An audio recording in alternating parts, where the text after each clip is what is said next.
What is going on, producer Showdown family? This is your boy Jordan Deshawn here with my boy Nigel Lawrence, my boy Craig Boogie, and our What's special good? guest for today, my boy J Soul. Man, how you feeling, Nigel? What's good, man? I'm all right. I'm all right. I'm a first time in front of the camera instead of behind it. So Oh yeah, man. yeah, oh yeah, man. Craig, good to see you again, man. Good to see you as well, my friend Nigel. Salute to you, our executive producer slash technical director behind the scenes now in front of the camera. What up? Oh yeah, man. And my boy J Soul, how you feeling, man? Hey man, blessed by the best, man. Happy to be here. Yeah, man. We thank you all for coming in today, man. It's definitely been a good time. Yeah, we're gonna first get this thing started off today. Usually we do the producer showdown on every Saturday, but this week I had contacted my producer Nigel and told him, "Hey man, with all the stuff going on in the world right now, why Right, don't we bring light to that situation and that voice that definitely needs to be heard right now instead of right. focusing on what's going on with the producer stuff." But hey, we still gonna come back next week. We definitely got a great show for you guys, but all the producers were in agreement, and we all thought it was best, definitely to take this week to bring light to the situation at hand. So we definitely appreciate all of you guys for tuning in, and yeah, we'll be talking about a couple of things today. But yeah, if y'all don't know, my producer Nigel runs a brand called Musician Lives Matter, and that brand actually was inspired by Black Lives Matter. And Mm, so, being that he's a musician, he tendered it towards the musicians. And I come, from being black and a musician, and I can definitely tell you, I've definitely experienced racism just even on the music scene alone. And there's definitely a voice that definitely needs to be heard there. And for people who may not necessarily have the education or just aren't hip to what's been going on and how people definitely how we deal with it throughout my whole life, so we definitely wanted to take that time out. So Najee, if you got anything to say, we'll definitely pass it Yeah, over to you. man. I'll just musician lives matter, and a lot of people do ask me, is it, is that like Black Lives Matter? And um, I mean, it literally you have my whole thing is unity, and being a musician is like we're our own. Sometimes we get treated like our own different race of people, whether and musicians are worldwide, black, white, Asian, Puerto Rican, everywhere. So I just felt embodied by that. The same thing, how the world is now responding to the injustice and everything that's going on, in America, and things that we don't want to take light that's been going on in, the Middle East as well. Um, it's just like the whole world is now kind of waking up and responding and, being fed up. And, more than fed up, but just want to educate everybody, and have this equality around the world. And so I had that same vision, like I said, for us musicians, because a lot of people, the public, they see us on stage and they see us, they think we got it all together, like, hey, because we performed a great show, or, mm. rappers, they spit this line, and, singers, they sing their heart out, and we play, musicians, we play, and they think we got it all together, not knowing that when we get off that stage, real life comes and just is brutal, to us, because we sacrifice so much to be able to, showcase our gifts and to the world. And so it's just it's more education and awareness than anything, because I think once people are aware, then they'll stop and think. Much like this Black Lives Matter, you have, people not of color really, stepping back and saying, am I racist, or am I privileged, or do I take advantage, of my black brother and sister? And I think, that as a race and also as musicians, I think that definitely needs to be, from pastors to artists to even other musicians, using friends calling friends. It's one thing doing favors, but when it's always just a take, and you never give, how can you expect to, receive a harvest? So, yeah, man, that's my heart. Yeah, yeah, I definitely feel exactly where you're coming from. Yeah, and I'm pretty sure Craig, you've definitely experienced that throughout the years as well. Yeah, yeah, and just to echo what Nigel said, the feeling of being something separate from the whole is that in and of itself unable to be explained. So Jordan, definitely shouts out to you for being the executive producer and taking the mindset to say, you know what, I'm going to take this platform that I have and not do what I normally do and do what I should do, not just as the producer of the show, but as a black man that produces this show. Because you gotta understand, a lot of people are still doing their norm, even though all of these other things are happening. So kudos to you for even taking the steps to say that and take the show in that direction. But at the end of the day, that's why a show like this is needed, or any other show headed by a black man is needed, because the view is going to already be different because of your experiences. I tell my son, it, as long as you tell the story the way you want it to, it's a success. Now, if not a lot of people hear it, that has no bearing on it. As long as you tell the story the way you want it told, it's a success, because at some point somebody's going to hear it, and it could change their life, it could change their way of thinking, and even to put him more on uh, on the cusp of what's happening now. He stays in Gulfport, Mississippi, and right now he's having the hardest time deciding who are his friends and who aren't. Mainly because a lot of them are on his timeline when there's a TikTok dance out, when there's a new release by an artist, when there's a new catchy video or meme or whatever going on. But after this has happened, they're silent. It's funny how his some of his friends are remaining silent on these occasions, but when he posts up something about something that entertains them, his timeline is flooded. And he's having a hard time understanding. And I've told him before, and now he's seeing it, that at the end of the day, I understand they're your friends. I understand that you all went through some things together. But at the end of the day, you're gonna have to learn to stand alone, because there are gonna be some times where you may go left and they may go right simply because other people are, and they're going to have to separate themselves from you.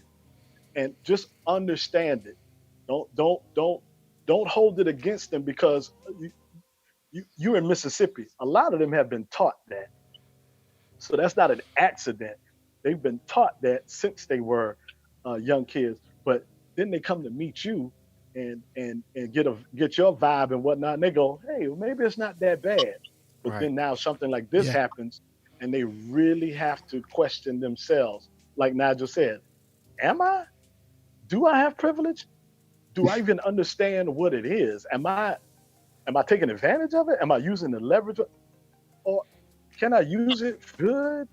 Or should I just, kind of stay back from it? And those are the decisions that are being made. And again, thank you, Jordan, for allowing the show to go in that direction, to be able to do that from this platform. Because again, as long as we tell the story the way we want it told, that's a success. So again, brother, salute to you. Thank you for even making me a part of it. I appreciate you, Nigel, and your work as well with Musicians Lives Matter, because music seems to be, no, music is the universal language, and it is Black Music Month. So I'm overjoyed that we're taking this direction. Yeah, man. So with that being said, we want to hear a few words from our special guest, Jay Soul, known as Young Brother, for quite some time, man. And it's one of them situations where, uh, Augusta is one of those small but big cities. It's like everybody is kind of heard of each other or ran into each other or grew up together, and then but still big enough to where people start to go their own ways and do certain things. And I haven't told him this. Well, I've told him this once, I think, personally, but just publicly, how inspired I am by this young man. And I say young man like I'm getting old. um, but Getting him old. We all and getting old. and amongst others, a lot of other my friends that still live here, but also doing great things. People that's moved to Yeah. Atlanta, L.A., New York, and Nashville. Like something does come out of Augusta, Georgia, out of Yeah. our city, and he's representing us very well. Works currently and has worked with, major artists, and so we'll let him tell his story. J Soul, man, y'all give him a round of applause. Yeah. Well, first of all, man, thank you for having me. I'm just excited to be here. I love what you guys are doing with the production. Usually, I'm the one having to do a lot of technical stuff, so it feels good to just kind of be able to just tell a story, able to just put my voice on something. Yeah. I've worked in the background for a good little while. I worked at Foxy 103 and Power 107. Worked with the Augusta Mini Theater. Went to Augusta State University. Graduated from Richmond. I was DJing then, putting out music back then. And for the last 12 years, I've been, just doing my thing in Atlanta and building a resume there between Grand Hustle and Def Jam, So Def. Right. And, working with Atlantic Records as an engineer for 4 years, almost 5 years going on. So, freelancing in the business and, working and producing music and writing songs. So it's always good when I can, still have my ear to what's going on in the 706, Right. what's happening in Augusta, because there's a lot of musicians in Augusta that I know, that a lot of them I have taught. A lot of them, my daughter is a musician now, so Yeah, man. it's a beautiful thing. Like Craig Boogie said, music brings the world together. And with it being Black Music Month, June being Black Music Month, I think that we're gonna really see. I think it's so in time. Everything has its timing. And I think that the timing is absolutely now for us to really just rise up and be proud of the content that we're associating ourselves with, content that we're creating, and that it really tells a story that matters to the moment, Right. and there's still some inequalities when it comes to music and how Black artists are treated, or Black songwriters are treated in the music industry. Even Black artists being promoted a certain way or chosen a certain way, that we're gonna get into a little bit later, but uh, it needs to be talked about. It needs to be addressed. And, part of why I do music and part of why I decided that I was going to stay independent is because I got a chance to see what's on the other side. I got a chance to see what's going on in the music industry in the major world. And I got a chance to see how we're treated. Right. I got a chance to see how Black women are treated, and why you don't see Black women on these, white labels. You see the Black women, but you see them on Black labels. Right. Yeah. And also with our Black men who are rapping, the ones that we really care about, the ones that are really speaking for us, are the ones signed to Black labels, and there's a reason for that. Yeah. There's a reason why Lizzo's been signed since 2009 to Atlantic Records, and we just now really getting a taste of seeing who she is and how talented she is. But but there's a whole nother element of Right. it that while we get to see that, so I'll be very transparent on your platform today, and because I'm not someone who read about it, I'm not someone who heard about it. I'm someone who I live it, I see it, I've experienced it every Right. single day, and I know what's going on. I've been on the conference calls and heard them say crazy stuff that I didn't want to be a part of. So thank y'all for having me today, and I can't wait to get this conversation out to as many people. I was over here sharing the feed, so I'm gonna be doing some more of that as we're talking. Oh yeah, no doubt. Yeah. So before we get into that, we're gonna share this video, and Joy, you can tell us a little bit about it. You put it together. Yeah, man. I got inspired by a great pastor, Pastor Mike Jr. or Mike McClare, and he had a video that went viral that talked about, basically was speaking in front of the people, in front of the protesters, and I just wanted to share a little bit of a collage that I put together. So yeah, check it out. We'll be right back to ask J Soul some questions, and y'all check this video out. Appreciate it.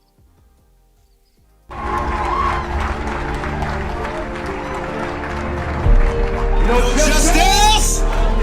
No justice! It was Zora Neale Hurston who said, and I quote, "If you're silent about your pain, they'll kill you and say you enjoyed it." We've assembled in this hallowed ground today to say we will be silent no more. That we subpoena the conscience of America because America, like Alabama, is suffering from a schizophrenic personality.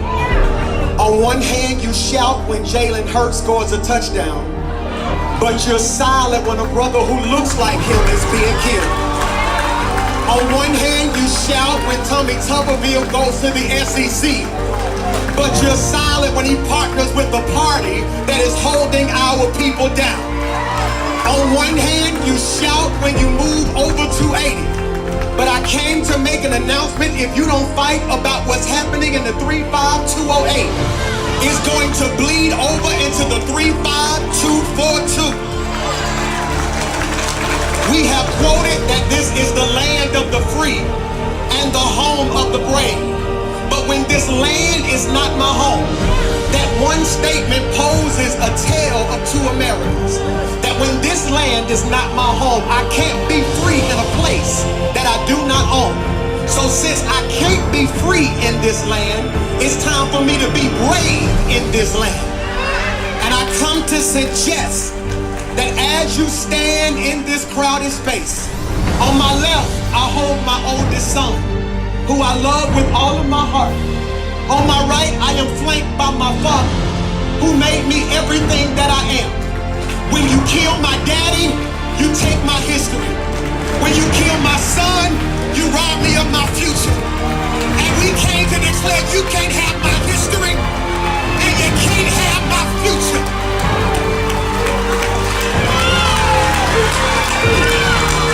I come to make an announcement that we come to take our history back, and we come to take our future back. Behind you is a plaque that bears the name of my grandfather, Bishop Calvin Woods. This street adjacent from you is Abraham Woods Jr. Boulevard, my great uncle. I stand on the shoulders of giants. And as I stand here, I cannot possess double consciousness. That just because I'm surrounded by people of all ethnicities, I give you a pass. And my question to white America and those who have been on the sidelines, are you angry at this or that? Because this and that aren't the same thing. This is the picture of a knee in a man's neck. That is a foot on my neck because of the criminal justice system. And I would like to submit to you, although it sounds good, stop saying that the criminal justice system is broke. It's not broken. It's working exactly how they designed it to be. No justice. No justice.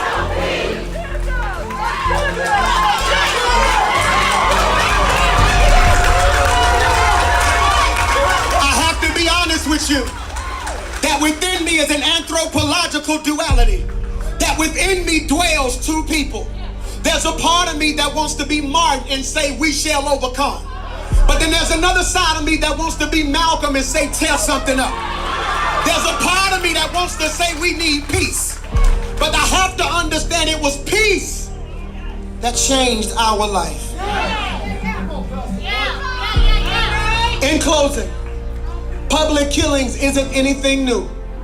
I'm reminded of a brother I knew from down the way, a perfect Palestinian Jew named Jesus, who was not doing anything wrong. He just didn't fit into their box.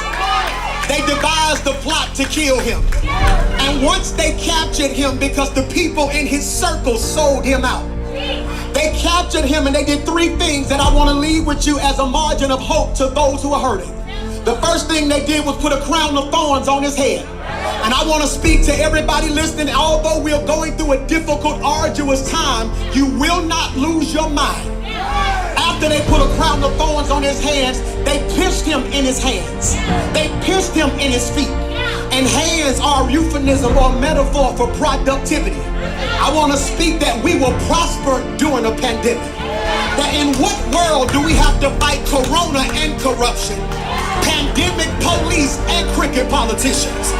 I came to make an announcement in the words of that beautiful prophet Kendrick Lamar. We gon' be all right. In closing, after they put a crown of thorns on his head, after they pierced him in his hands, after they pierced him in his feet, the last thing they did was pierce him in his side. And when they pierced him in his side, the sac that surrounded his heart began to bleed blood and water. And the last sign to know you are destined for greatness is when you have the ability to stand with a broken heart. And I came to submit to somebody watching and listening that what you're going through won't break you, it won't kill you. And in the words of Nino Brown, am I my brother's keeper?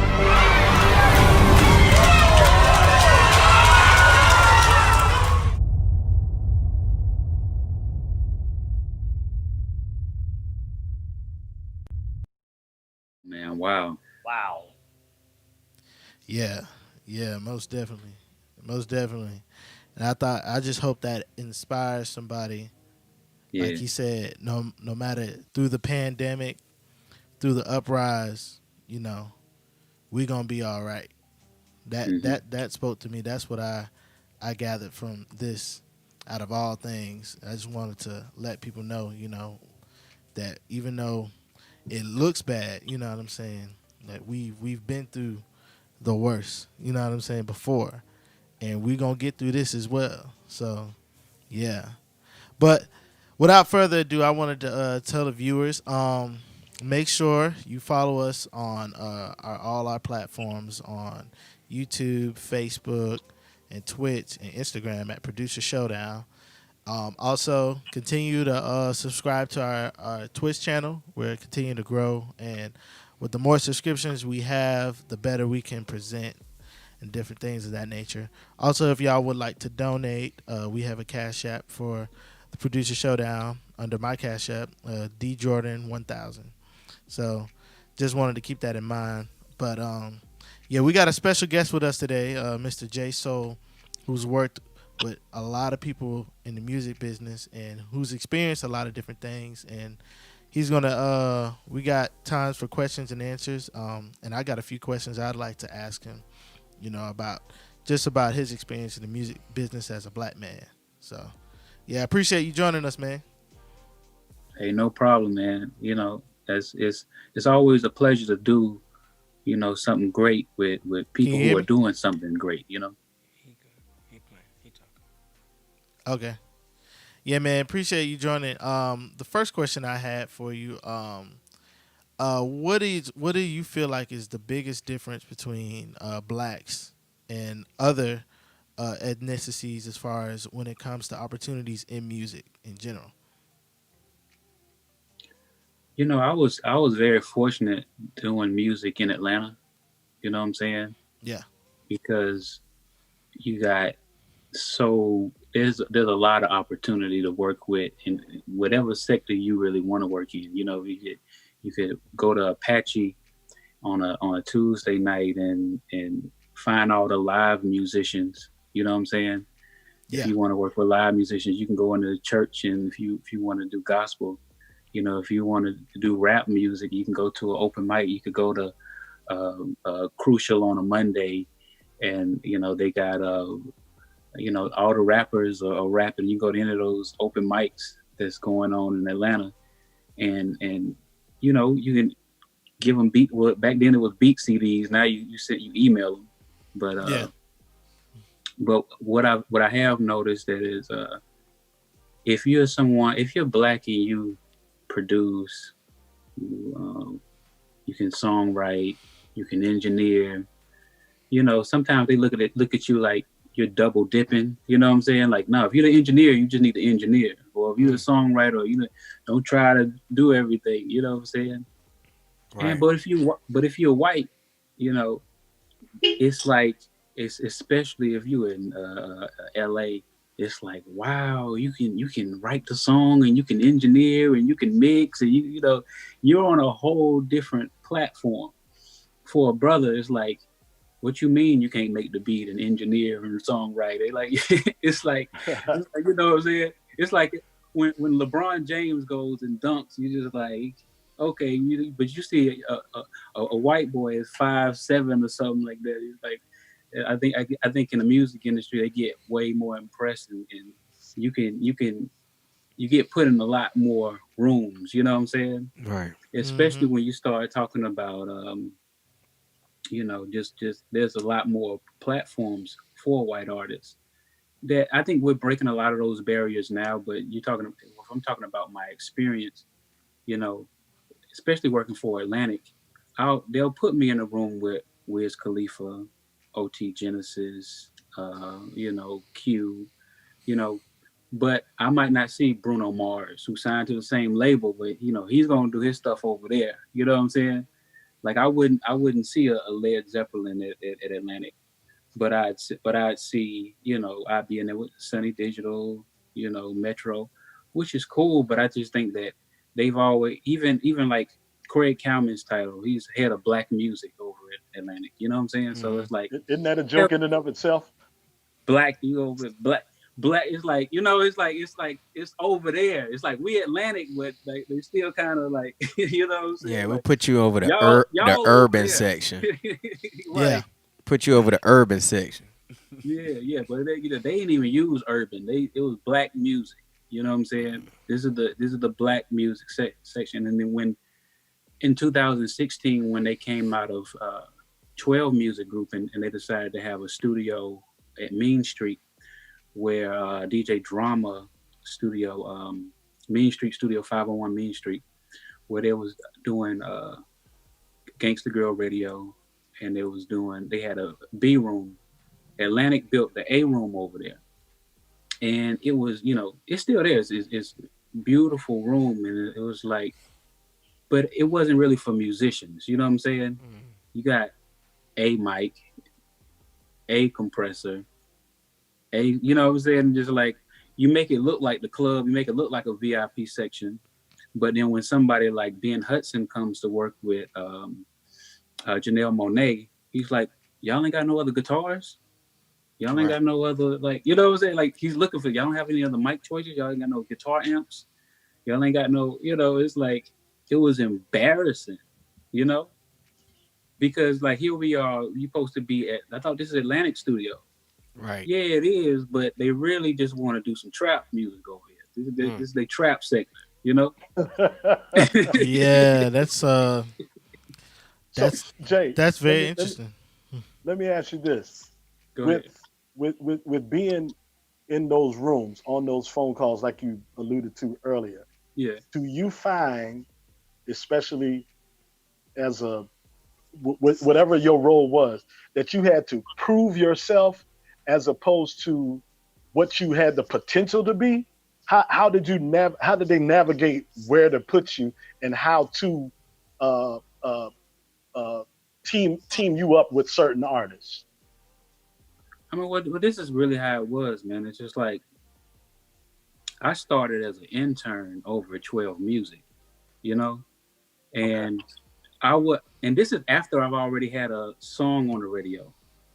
I've already had opened my own studio in Atlanta. I've been in Atlanta for like 3 years already, so it's like, I already got an artist signed to Grand Hustle, and working with Amari Stoudemire, and going to Arizona to record and stuff. So after that situation kind of took its bubble and burst, I was really looking for what was going to be my next situation in the music industry. So here I am. I got an opportunity to come be an engineer for a 12 music group.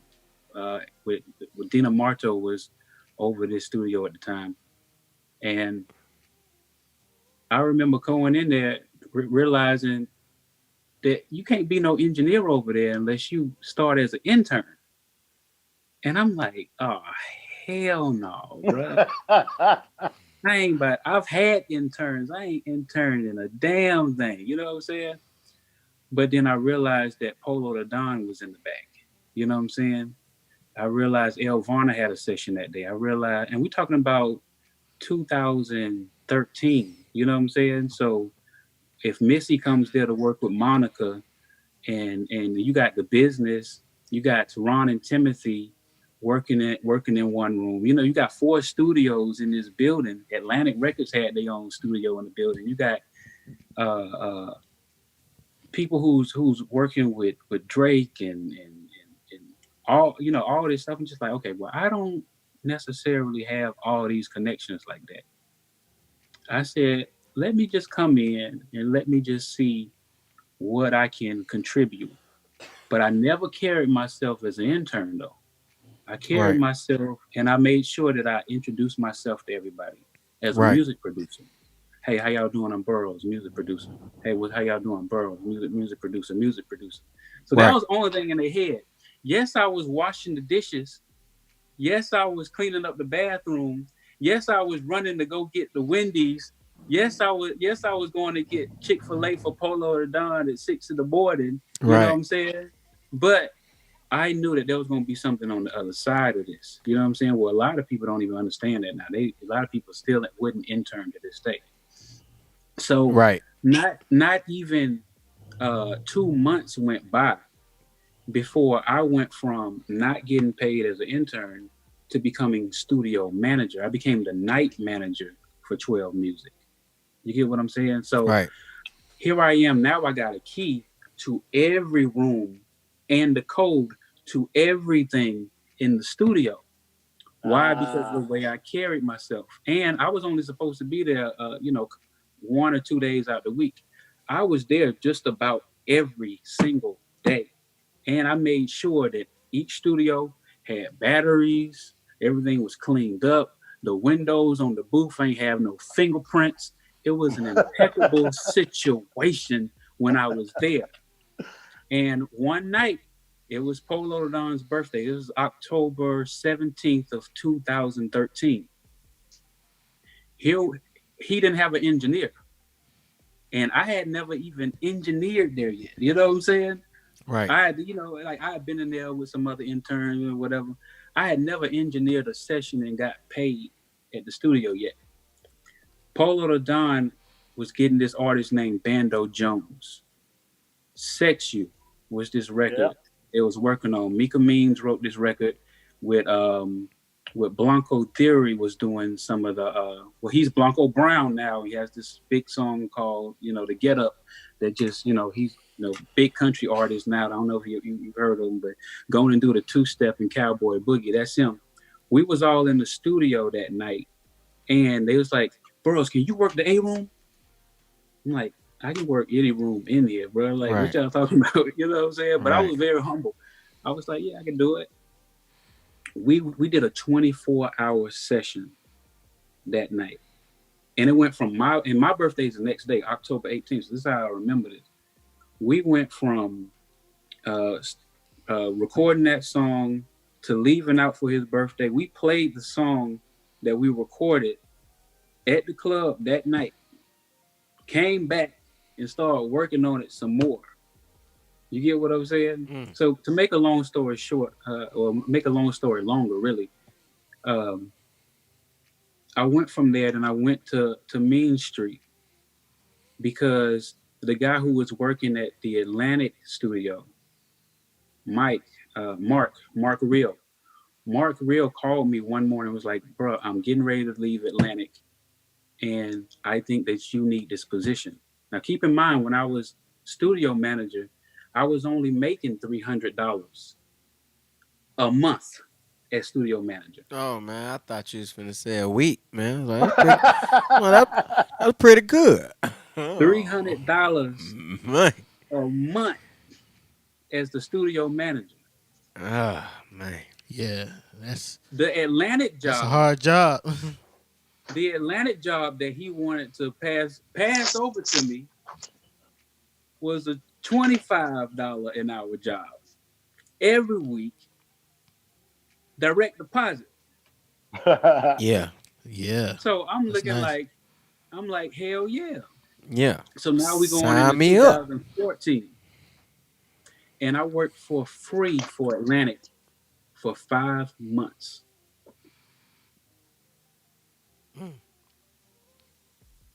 Wow. I want y'all to keep look. I had to give up all my keys.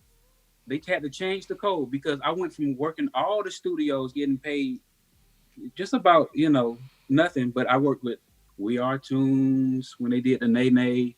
I worked with Little John. That's when I met David Banner, Polo the Don, and working all his sessions. So we talking about months and months of Brian Michael Cox when he came in, Right. um, L. Varner, The Business, Teron and Timothy, Mika Meek. So we talking about a lot of resume building. But then when it was time for me to say, okay, we want you in this Atlantic position, but we're gonna try you out first, right? So there was a guy, Cap G, I was working with. Uh, there was this guy Vegas. There was a songwriter for Atlantic. So there was a lot of stuff to do in the Atlantic system, but it was like, okay, we're working on your paperwork, working on you getting approved. Meanwhile, Mark, he was getting paid for all those sessions. You know what I'm saying? Right. But he was training me. You know what I'm saying? But I still saw something bigger. So I stood the course. And when it was time for my paperwork and everything to get through, we went to Mean Street. Now at Mean Street, I'm over here with I'm the only engineer. Yeah. I'm the and I'm very busy. You know what I'm saying? So this was like October of 2014. That now, when you need somebody, if you come into Atlanta and you in Atlantic, you in the Atlantic system, you coming to see me. Whether you Ty Dolla Sign, whether you Wiz Khalifa, whether you OT. I worked with OT Genesis, Kurt Cobain's. I worked with just a ton of people. You know what I'm saying? And Yeah. that whole K Michelle story came after I didn't sign a contract. So I was real fortunate, but I think what really broke the camel's back was, and when I realized that it was time for me to not re-sign with Atlantic, but just kind of just when y'all need me, if I decide to say yes, because it got to a point where if I'm chilling with y'all, right, I'm hanging out with y'all, and Ty Dolla Sign come in the studio, I gotta leave right now. So I didn't have no life, bro. I didn't, you know what I'm saying? Like I had gained a lot of weight. I wasn't eating right. I wasn't exercising. I was working 17, 18 hours a day. Yes, I'm getting uh, um, paid time and a half for overtime, and I was making really good money.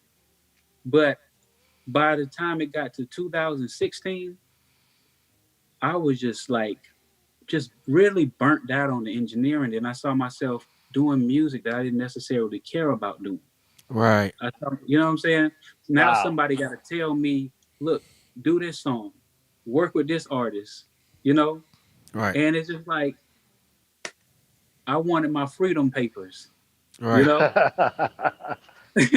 Right. I wanted my freedom papers. So 2016, and this is the last little story before we'll get into some other stuff. Because when I realized that I could get a songwriting deal because of some records that I did with Banner and some of the stuff I had done with Jacquees before he got famous, I had the labels looking at me as a songwriter and wanting to, get me this, co-publishing deal, a nice little advance where could free me up. Right. Yeah. And if y'all ever heard of the name John Platt, there's this guy, Big John, who he signed a lot of songwriters, and right under I've him heard was that name. Ryan Press, and Ryan, who because shoot, man, I was really working with doing a lot of stuff with spins, Yeah. because I remember when that song, what was that song he did with Nitty? That ooh ooh ooh, cause I got a check, nah, nah, nah, nah, I ain't gonna flex, cause I got it. Yeah, I Ooh remember that ooh joint. ooh Yeah, I know. ooh. Yeah, I remember that joint. Rich that Homie. With Rich Homie Quan. became a number one. That became a number one rap song. And I remember I was in the studio with Jeff Vaughn, and he had a songwriter trying to manipulate the song to make it better. And I was like, "Oh, this Spins beat." He's like, "Oh yeah, I was trying to get in touch with Spins." So I was like, "Oh, Spins, look, they trying to get in touch with you." You know what I'm saying? Right. So and then Spins came in, and he was just like, "Oh no, we don't. I don't want y'all to do anything else to this song." You know what I'm saying? I don't. It's already good the way it was. So the way it came out is the way it originally was, and they was trying to do some stuff to it without the consent of the producer. Wow. And that's when I learned that a lot of producers have their music mixed up with, you might get a sample from Jeff, Mike Karen might send you something or whatever. They'll Right. take a little piece of your hook, and they'll take a little piece of this or whatever, and then they'll just put your music out. You won't get no call, you won't get no statement, you won't get no nothing. So that's why Metro Boomin and all them, when they're on Twitter, they're talking about be careful about sending your beats out and stuff like that, because Right. you really ain't got no rights at that point. A lot of times they'll take some of your stuff, and they'll go straight to Squat and, hey, remake this beat, or make something that sound like this, or, Right. or flip this hook, Right. flip this sample. You know what I'm saying? So I started seeing a lot of little slick stuff in the whole, interest, which I don't mind talking about, because they know they doing it. Right. They don't do that to them white boys, but you know what I'm saying. But if you come in, you got a beat, they want your beat, they'll give you $500, they'll give you $1,000, Right. and for the most part, a lot of these cats happy with that. Right. I take that, and then you don't have no. That's all you get. Right. They're not gonna tell you how many times the song streamed last month. They're not gonna send you Yo, a check.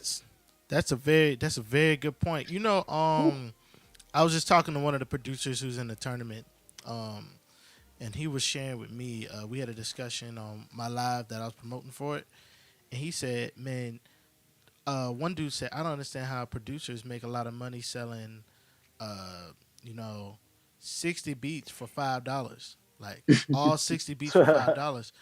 And he said, "Man, there's a gimmick behind it." He was like, "If you sell," and he told me, he explained what unlimited rights is. He said unlimited rights isn't exclusive rights, which means I can resell that same beat as many times as I want. Many Which times is why we you want. can have a lot of artists who have the same beat. At the same time, he's already copyrighted each beat with the RCIS codes. I don't want to IS. yeah, yeah, that. And they've already, so every time that song streams, International Sound Recording Code. yeah.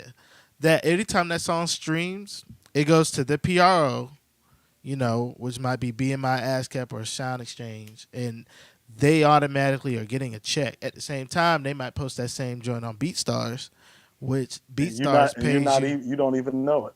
Yeah, and artists can have the same beat that's being played. So he might have sold that $5 beat to maybe, 200 folks, not knowing when they put their songs out, they're actually making money. And even if he's not making money, if he finds out that song gets famous, he's got in that contract, a security blanket. After this many sales, it's 50-50, or after this many sales, I become, the owner or whatever. And that kind of enlightened me, because when you do sell your song, you might have a hit, and you might sell that for even $2,000, and that whoever that executive producer is, they're gonna flip that, and they might give it to an artist, and you might get the credibility, but you've already sold the song, so you don't have any rights to the royalties. And so that really kind of showed me how the streaming game is very powerful. And if you're not careful, you might have just sold your golden ticket. You know what I mean? You, Yeah, you know and that's the part about it, Jordan, that separates us from everybody else. Just like Jay So was talking about, they won't even approach other people in that manner. Let's understand something. Hip hop is a multi-billion-dollar business. Okay, right. let's not. And we don't even have to talk streams. We don't even have to talk streams. Oh Hip yeah. hop is a multi-billion-dollar business just through licensing and music releasing. Okay, Yeah. not even streaming, not even getting to the streaming because we know how much they pay with that, and that's not even getting into that. But and even with it being a multi-billion-dollar business as hip hop, Mhm. we only have a few, three that I can think of who are billionaires within hip hop. And understand, they're billionaires because they diversified into other businesses, not for music purely by itself. Right. Where Who's you the got a guy, who's your third one? I'm thinking Jay-Z, Diddy, and who else? Dr. Dre, Dre. Right. Okay. You can put 50 Cent in but even with them, Jimmy Iovine, with he did work. He did work with some rock and roll greats. But Jimmy Iovine probably ain't wrote a song in 30 years or better. But Right. yet, but yet, he made more money than Dr. Dre when it came to Apple Music. The there. Yeah. intellectual property that we have, our cultural currency, our content is our last stand. And the reason why I say it's our last stand because it's one of the few businesses where we can control it from Mm. its inception to the time it's put out into To the market. distribution. Right. Oh my We God. can There's control it from the beginning From the to the beginning end, to the or as they end. like to say, from the rooter to the tutor. Yeah. And that goes back to Like what Jay So was saying. You got a lot of black, multi-talented multi. artists, producer, mix engineer, DJ, Come on, and singer, rapper. That's people one don't person. understand. People don't get how many producers started out as DJs. Right. Yeah. People don't realize the background of a Timberland, Mhm. of a well, since he says it in his moniker, DJ Premier. They don't even get it, and we have yet to control it in the fashion where we get the most benefit from it. Right. Yeah. And here it is. Here it is. We have a guy right here in this city, not far away, not 2 hours away. We can actually reach out, despite COVID-19, and put our hands on him and be able to pull from him, but yet we haven't yet embraced that. And that's why I asked him about the potential based on the proof. Okay, now that we've heard the proof, this producer showdown, everybody should be watching this and saying, wow, that came from here. That's here. That's right here in my backyard. Yes, it absolutely is. Which means one, you can learn from it, and two, it's possible. Right. Yeah. If you don't know those two things and realize that from not just tonight, but the show as a whole, you're missing the point of why we're even doing it. You're Right. missing the whole point. Let me ask you a question because I get a lot of different things from the 360 deals. How they're more about quantity instead of the quality these days. Could you kind of go into depth on that? Because I think you said earlier, Lizzo was signed back in Good '09, but question. nobody knew who she That's a, was. that's a really good question. And are you asking what do 360 deals consist of, or what's the exact question? So what I've heard over the years is that 360 deals is when they sign a multitude of people and they're looking for that one out of that multitude, and when they find that one, it kind of offsets the debt that they might have had off of those other artists. So let's say you had let's say you Okay, well, had I'm just going to interrupt because like a 360 deal is a deal that an artist would receive, and and they call it a multi-layer deal They're not Yeah. gonna say, "Hey, look, this is your 360 deal." They say, "Oh, this is your multi-layer deal." Meaning, there used to be a time where if I'm doing a show, my label couldn't touch none of that money. If I'm selling a T-shirt, my label couldn't touch none of that money. If Now they Sprite can. wanna, if Sprite wanna work with me, the label can't touch none of that money. The label just touched the records. Y'all pay me to sing the records. I sing the records. I'm famous. I get to keep all my, my performing, my all of that stuff. What Right. labels have realized when people stopped buying music, they was like, okay, we making these artists famous, and what we're seeing is they going out and doing all this stuff, and we really getting the short end of the stick. So what they started doing, oh, if you want to sign a record label, we need to control all of your money. All of All your of your money. money needs to come to us. If you want to work with Sprite, that need to come to us. If you want to sell some T-shirts, that need to come to us. If you want to go perform overseas, we need to get that money, and then we need to pay you. They changed the letter of direction from the artist to the label, saying, okay, we're making the artist the employee now. You get what I'm saying? Oh, Where okay. they switched the positioning, where you was the artist and you had a label working for you. Now they put the artist down here, looking up to the label. You know what I'm saying? Right. That Yeah. that was the whole mindset of the 360 deal. And now that even though that music consumption has grown 8 to 12% over time since they started doing that, they still will only give you that deal. Even Right. though they're making more money now, you never heard people doing 10 billion streams and all that stuff, a billion streams and going platinum. People going platinum in a month and all that stuff. These labels are making a whole lot more money now, but still only offering you that 360 deal. They're Right. not offering. They're not coming to you and say, okay, now you can own your masters. You can keep all your show money. You can keep. They're not doing that. The only deal that you get right now, and try to come in there with your lawyer. We got somebody else waiting in the lobby that they're gonna sign. Right. Try to come in here with your education. We got 10 more guys. We got, oh, little such and such. We don't need you. Right. We'll take that car back that we just got you last month. Oh, we got you a house. We got your mom a house last month. You want us to take that back too? Right. Sign this paperwork. Right. We're your fam. We're gonna take care of you. So like, and I'll stop you right there. So that's where my so this is my dream. I'm glad you brought that up. So this is my dream for Musician Lives Matter to be Go ahead.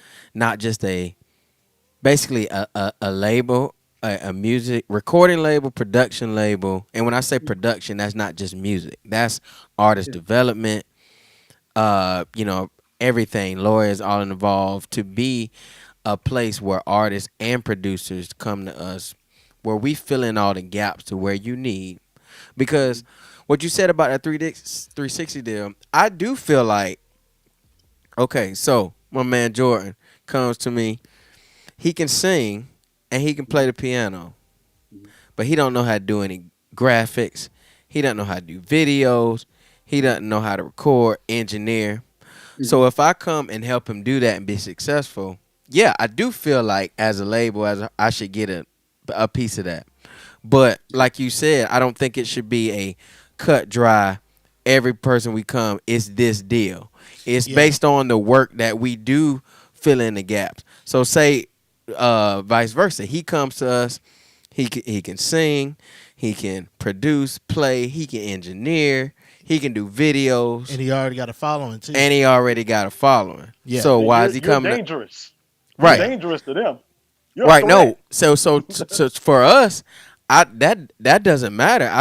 So why is he still coming to us? Well, he's like, well, I need a lawyer and I need marketing. So we're only providing him lawyer and marketing. So what he owes us based off of what we do, we'll charge or whatever, take cut from that.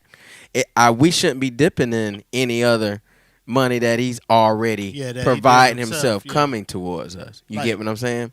And so I think that's where the balance has been, and then just going back to this whole Black Music Month, I think I know the reason a lot of these black artists sign these deals is because a lot of us we come up in poverty and in lack, and we wanna do our music, and we feel like, man, well, I rather take I rather take $10,000 right Yeah. now versus going to go work at Popeyes, and they think, oh, I done made it, not knowing you taking that 10,000 And that's alone. is crushing your chances of making 100,000 Mhm. off of And your work and everything that you do. and that's Mhm. another, and that's why I was bringing up with Soul about the proof or the potential. See, the potential is what you could become.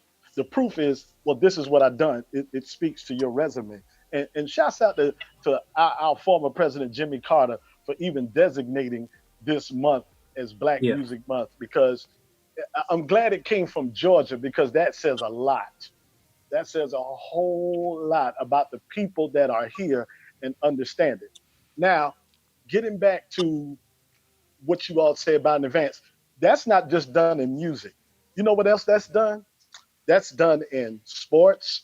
Mm. That's Mhm. done in Yeah. entertainment. Period.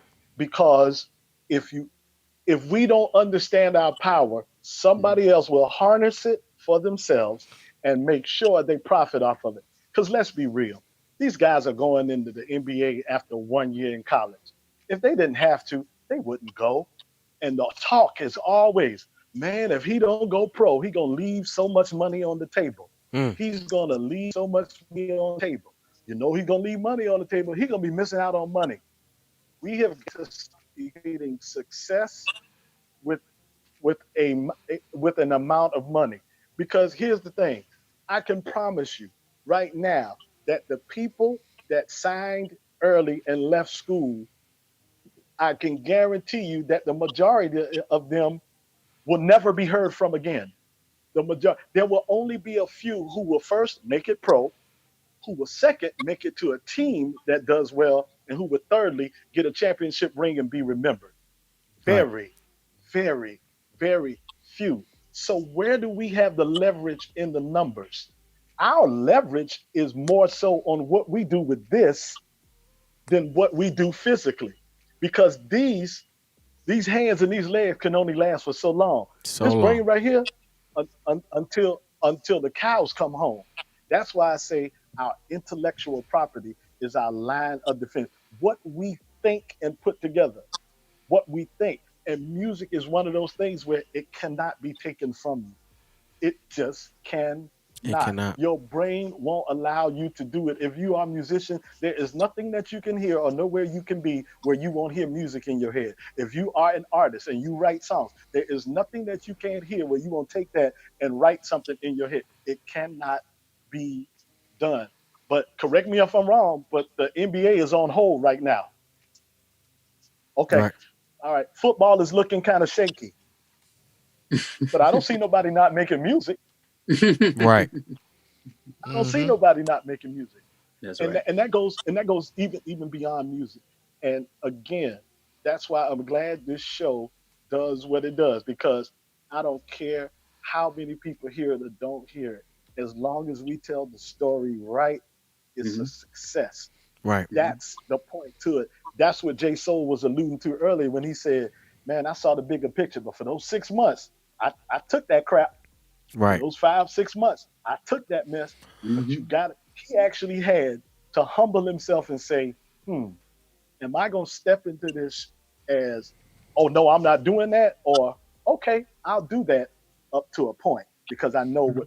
what my end goal is. I know what my end game is." But to So, Yeah. to that point though, Craig, that's the one thing that uh, I don't like. Where it kind of despise about the music industry is when we, especially when you start to compare it to sports, because one thing that sports they do is recognize gift and talent and award you for it.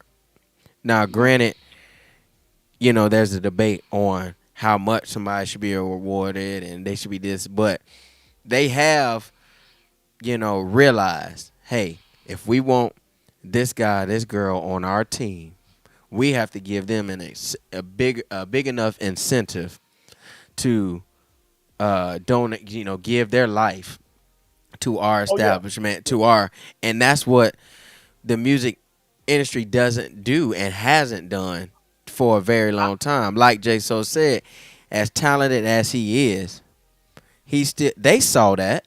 They saw that from the the only moment they saw that the second week he was there. the only So thing why I'll he has to disagree do with you on, two years to the to only thing prove I'll disagree himself? with you on is understand this. Even when they do that with those guys in the NBA that they market and put out there and they get the shoe deals and all of that, there's a limited amount of time. There's a time limit from the moment they dribble. You got to understand, LeBron is 35, 36, Right. or Yeah. something like that. Understand, in about 3 years, he's going to be retired at 40, at 39, Yeah. because of how much basketball he's played. But you know what's going to live on even beyond him? That school, his promised school. Mm-hmm. Right. You know what's going to live beyond him? All his ventures that he does, as far as what he's produced, the TV shows, the game shows, or whatever. Right. All of that's going to live beyond him. And guess what? None of that had to do with what he could do physically. Yeah. I Because the disagree longevity, because listen, it now hold gave on, hold him on. the funding for it though. He Oh, wouldn't have been able to fund the that's stuff understandable. That's without understandable. performing. He's Yeah. using the platform. He's using the You're right. platform. But what I'm saying is his time as a basketball player is limited.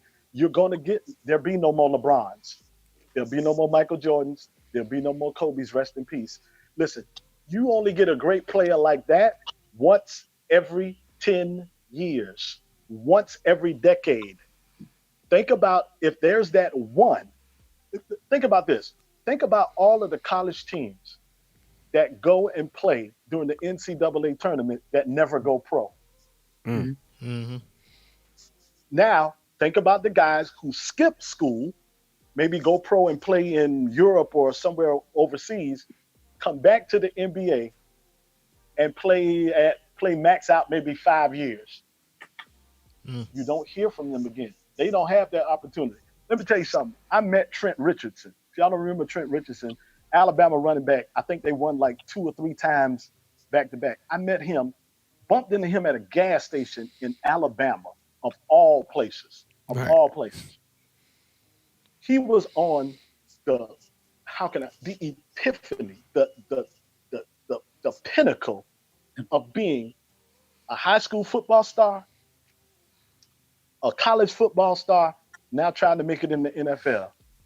Do you understand that right now, where he is, he lives with a roommate and Mm-hmm. he is 26, 27, maybe, not 30 yet. Mm-hmm. And they put him on a pedestal. They showed his production. They marketed him and showed him he was going to be the savior for Cleveland. He was going to be that running back. And now they're on to the next. Mm-hmm. Understand something. When you do music, no matter how long it takes, you will Mm-hmm. be recognized. Mm-hmm. You Mm. will be recognized. The long game. The Mm-hmm. long game. See, LeBron ain't got that long. That's why he got to max out the basketball. Here's what I'm saying. To to LeBron, a basketball is $1 billion tool. Mm-hmm. To me and you, it's only worth the ball. Okay. Yeah. However, however, we could collaborate with LeBron doing something like this, Mm-hmm. and it goes beyond years. Yeah. You see the difference? Yeah. You Yeah. see the I difference? think. The ball ain't gonna do it for everybody. The Yeah. ball is not gonna do it for, but how many talented artists do you know right here in the city? Right. Yeah. You feel me? Now, And what if that was a collective? that's where my What if that was frustration a comes collective? from and motivation. Frustration and motivation comes Oh, from indeed, I get you, bro. I because get you of 100%. that, when I hear we turn on that I don't listen to the radio And because Nigel, I hear just so to say, Yeah. much Talking about you. Nigel, just to garbage. say, a lot of that is about ownership because we don't own those teams. We don't run the NBA. Right. We are the face of the NBA, but we don't run it. And And I'm glad you that's why took what you Soul took it was right saying. He out my said, head, right. yeah, what Jay Soul was saying, he was like, you know what? I looked at it and I went, this ain't going. I can't even live. I can't I can't eat right. I can't Right. I sleep can't do right. nothing right. Yet, Right. yet I got all of these people that I'm working with, but it's not on So my terms. Right. so Yeah. what I've learned over the years, and what seems to work best for what works best for me.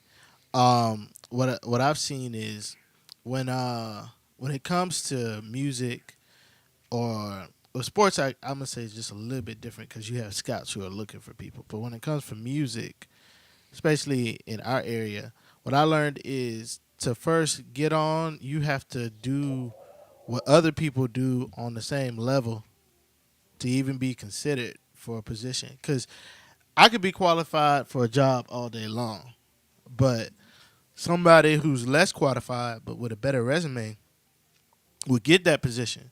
Or somebody who has a certain level of privilege, or somebody who just knew somebody at the right time. Like I've heard people, like when it came down to, like, I'm a musician and I MD, so I do live arrangements and different things of that nature. When it comes to Awesome. auditions for different artists, and Mm. I know people in the music community, I always find it funny how they'll hold an audition, but they'll just go, like, I might hit up somebody and be like, oh yes, they'll say, oh yeah, yeah, all you got to do is this and this, and you'll be considered. I do exactly that, and then that person I hit up ends up getting the job just because he got off another show and he has a bigger resume. Now he might be qualified, but I feel like it kind of takes away. It's like, why hold an audition if you was just gonna hire such and such to get to do the job anyway, or why do this if you're gonna do X, Y, and Z? Those are the kind of things I see, and what it's taught me is if I want to be considered for those positions, I first got to be able to put out that same level of production at the level I'm at to be considered. Jay, so you about to say something? Well, because what I'm hearing you say, I can attest to it, but the solution to it is always been like relationships. For me, Right. the reason why I've been able to work on the projects that I've been able to work on, like my real last placement was this Jacquees and Future song that was on Jacquees' last project that just came out not too long ago. That wasn't because I send a lot of beats out, because I send beat I don't really do beat packs like that. I don't really do, I don't have a BeatStars account or my beats on SoundCloud. It's just the relationships that are around me. I always have looked at just who's around me and who needed what, and I service the people who I can touch. You know what I'm saying? The Okay. first time I ever worked with Jacques was a record I did called Pandora, and I was literally writing this song for myself. Jacques wasn't even famous yet. He just happened to pull over up at the studio. I was working at a Spin studio at the time, and he heard the song. He was just like, "Hey, I want to sing this song." So we spent all night working on it, and then before I knew it, you know, the morning came. I'm done, like kind of mixing the record. Everybody likes how it sounds, but like, and it wasn't even a week later before it was on all platforms, and it wasn't even a month later before he had the video on World Star, and it wasn't even 30 days after that before he got picked up by Cash Money and Birdman.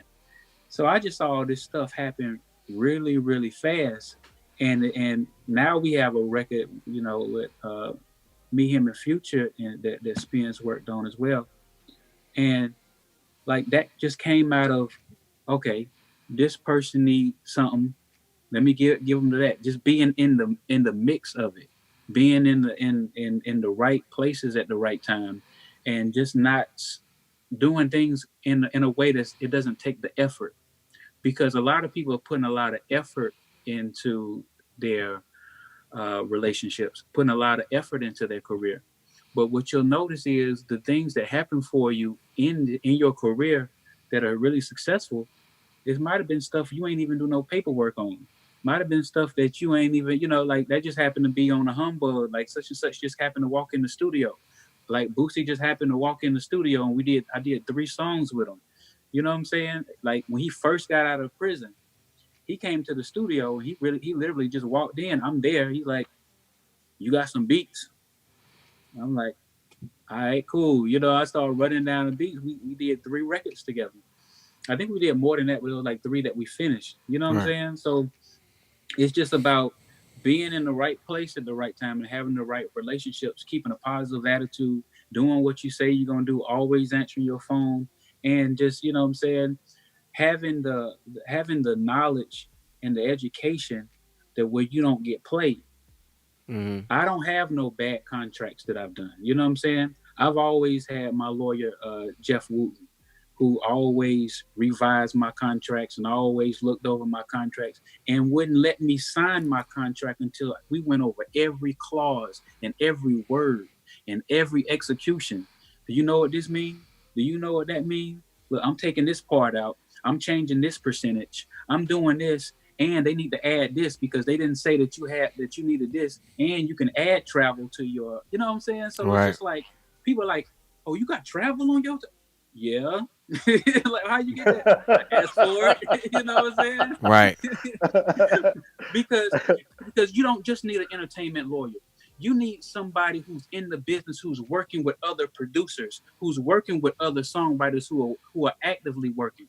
That's the first thing you need.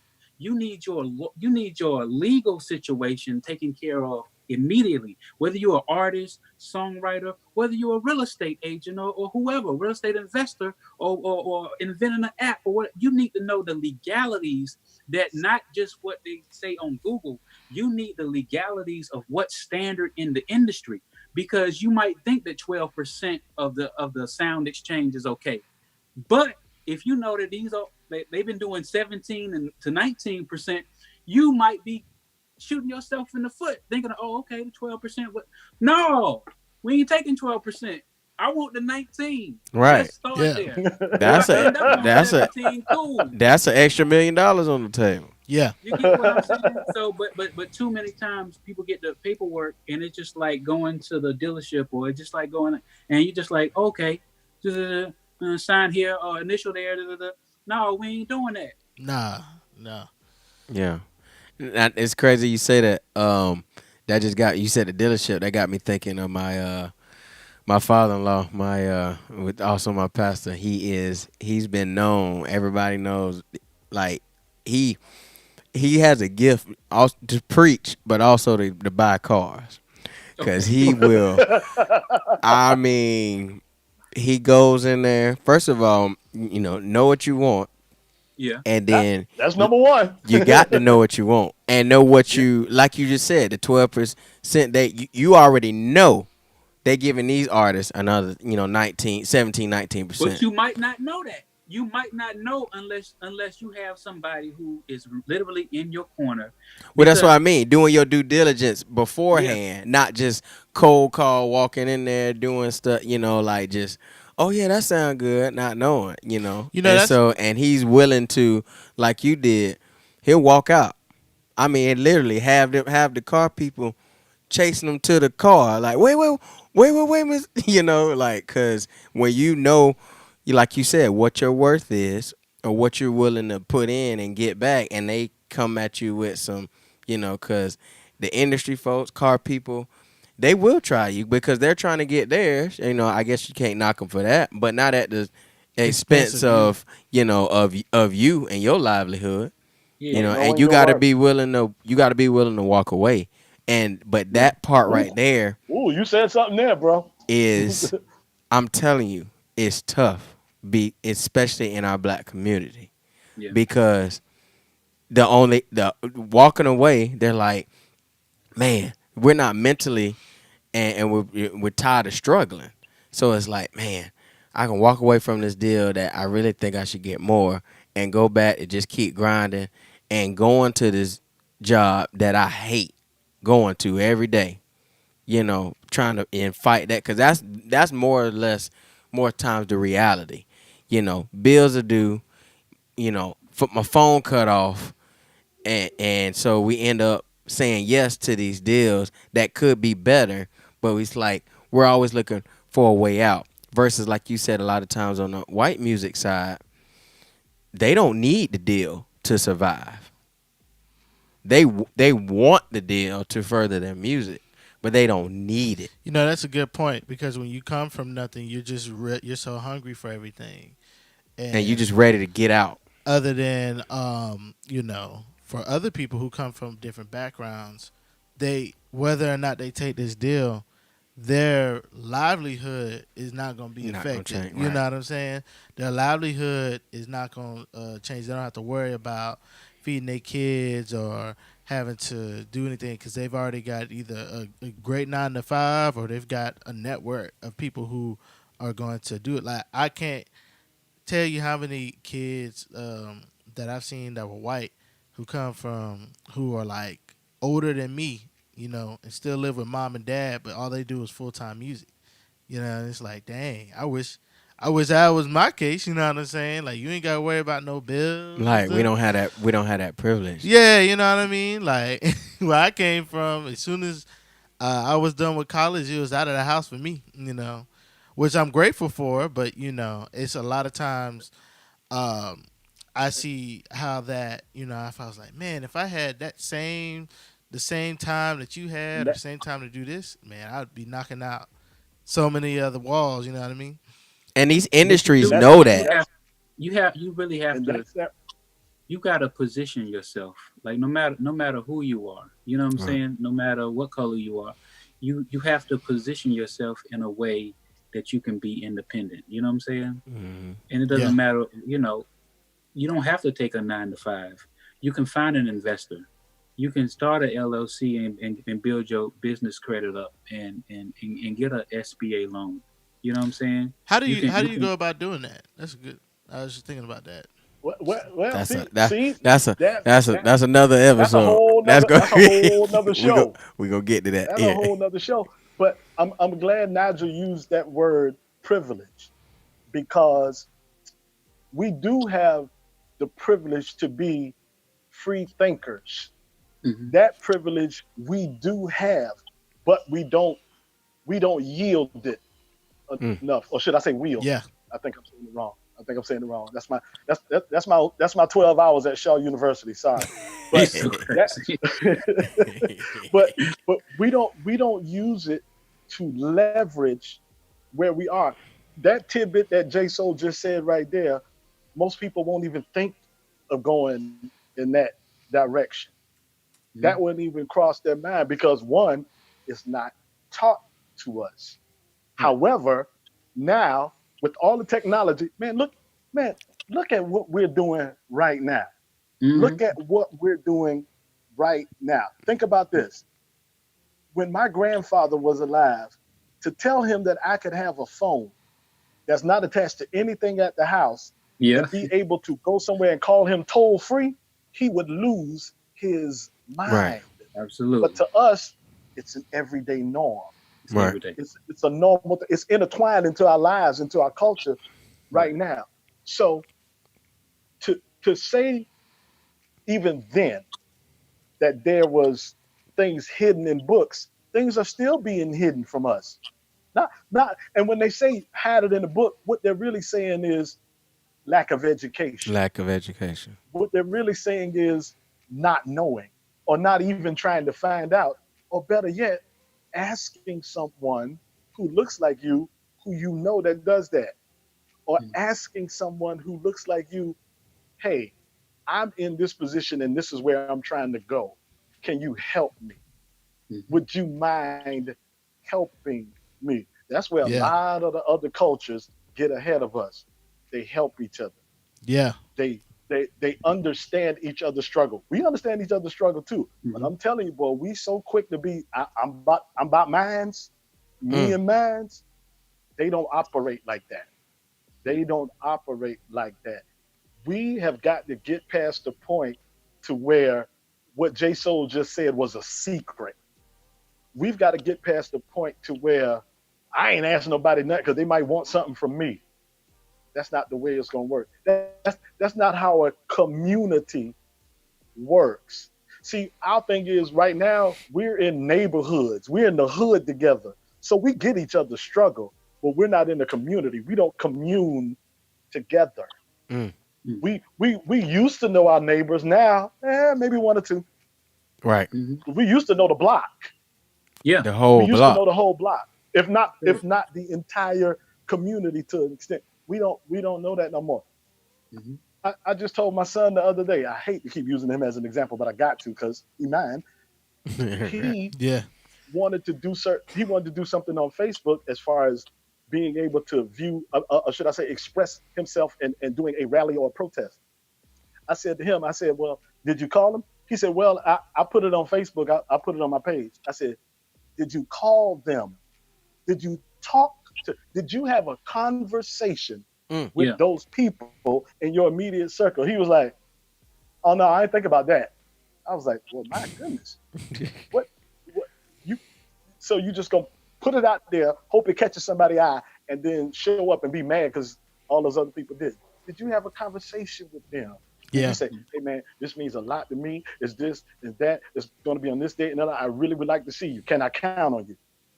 Have a conversation. Right. Exactly. Just a simple conversation. You know what I mean? We are missing that human connection that makes us human. We're missing that. We're missing that. These other communities, they're not missing that. That's why their money flips 6 times in their community.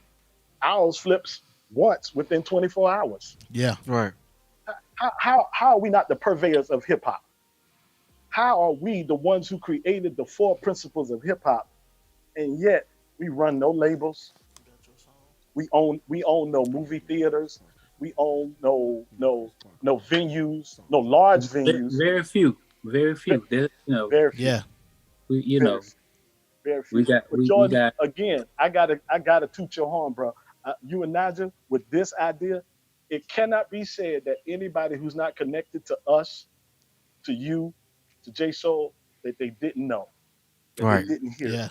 It Mhm. cannot be said. That is not an excuse anymore. And that's the same way that saying goes. You want to hide it from us?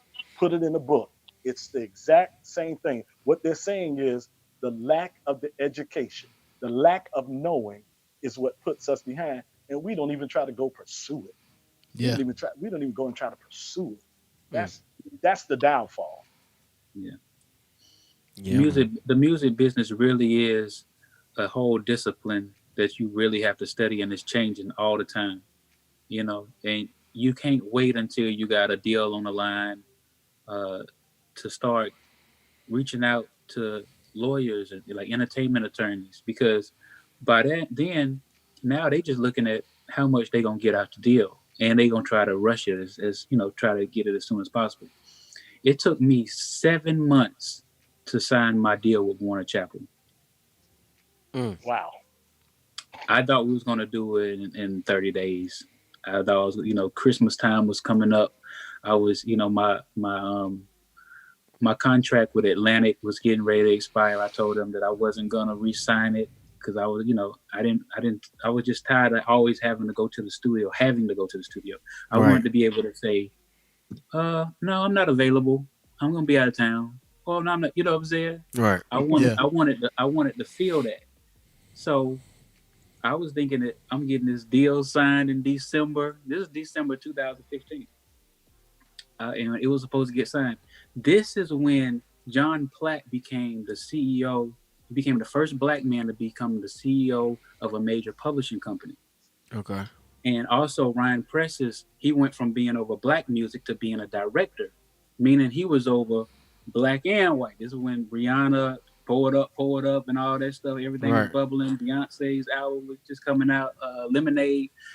And so when John Platt came in, he was like, we're stopping all the deals. I need to look over everything. We got to stop everything. And I was like, what the fuck? Yeah. What's going on?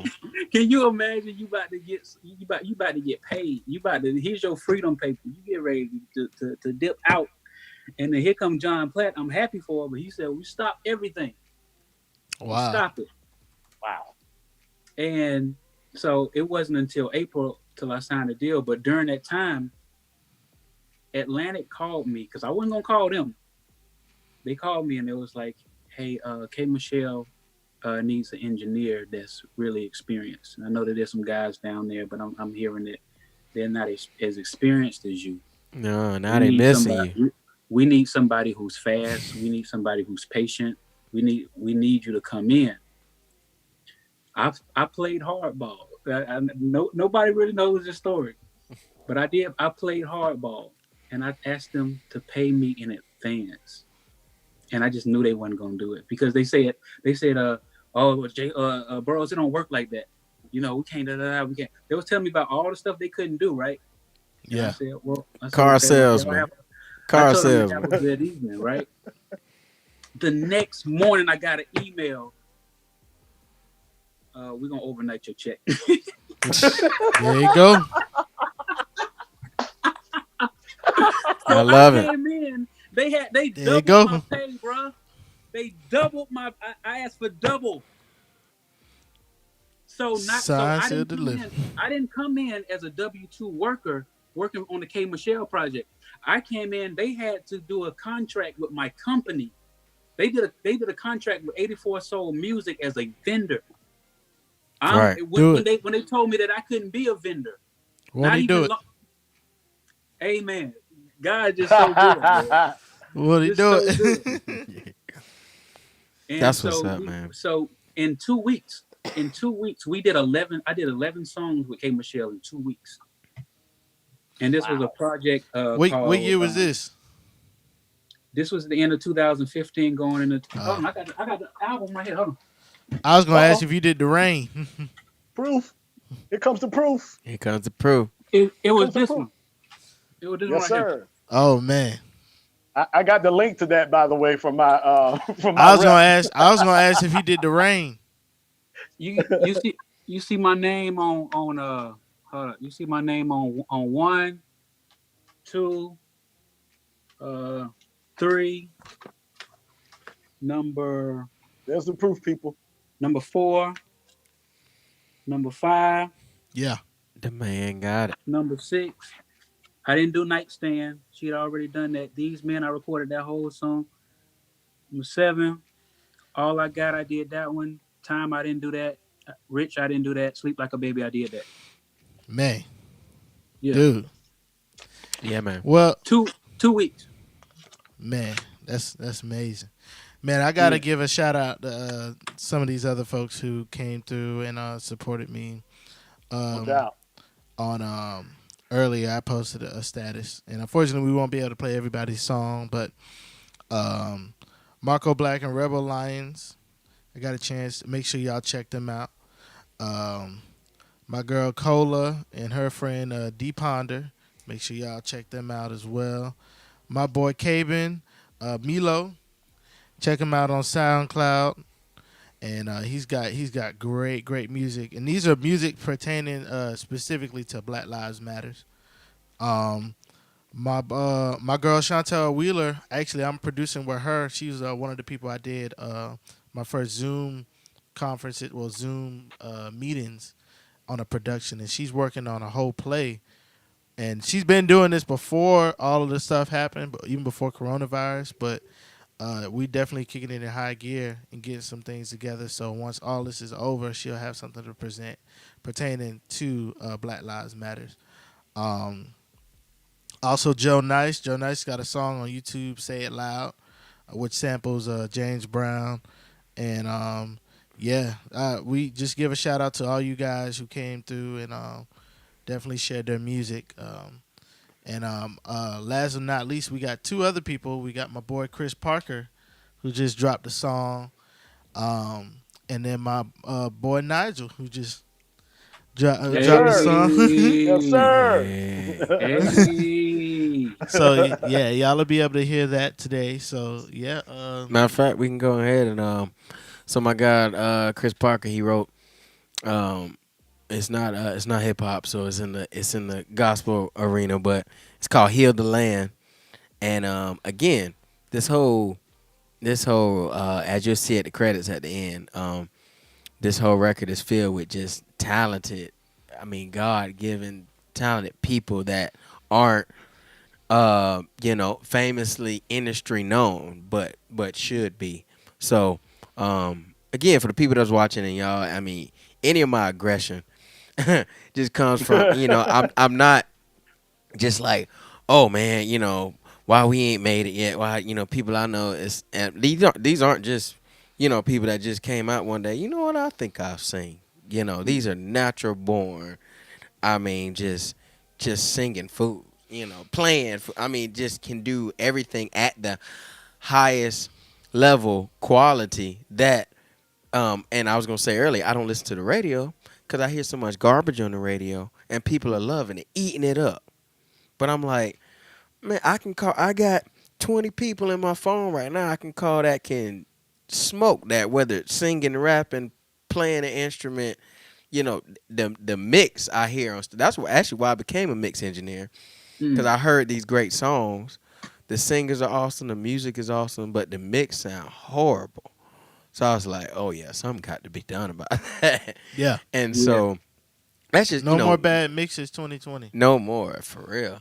So that's where my aggression comes from. Because I mean, I want to go hard for all these people that I know, these musicians that's grinding and so talented. But yet they wake up, gotta go live, lives that aren't, again, not third world lives, because everything could be worse. But based on their skill and their talent, and not because they didn't want it, just because opportunities didn't come. Now they got to work jobs, that they're not necessarily happy with. They go into depression. Some people, they get to start doing drugs or drinking or, suicide, and it just starts to weigh on them because, their gifts start to almost taunt them in a sense. It's like, and they know they're good, not in a cocky way. They're like, God, you gave me this gift, and I know, I'm good enough to make it because, such and such singing, making platinum hits, and that song sounds horrible. So, but yeah, but these are one of my guys. Not saying he should have been famous years ago, but Chris Parker wrote the song "Heal the Land" with Christina Shorter, Prophet Shorter, another young lady. She's been in the industry for a long time. You know her, Jay. So I mean, they wrote the song. It's from the heart. Shout out to Prophet. Shout out Fred Prophet. Yeah, all the prophets. I mean, that whole family. I mean, Very the families talented. in the CSRA. I mean, and so and my guy Emmanuel Williams is the producer on this. I mean, if y'all don't know this guy, y'all gonna know him. He produced this, and he produced my song that we're gonna play later too. So Cool. young humble cat, man, and he's just full of life, full of energy, just so gifted. And then I did a little mixing and engineering on this. So Okay. but yeah, man. So here we go, Heal the Land, and y'all be encouraged, man. And so here we go.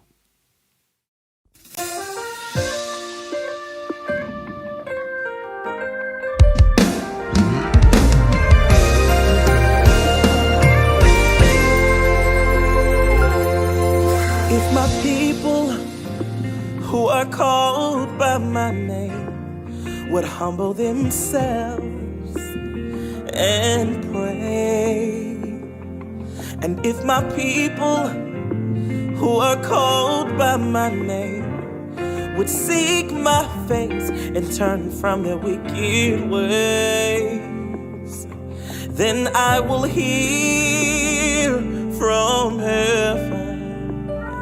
I will forgive their sins and I will heal. I'll heal their land. Oh, heal the land.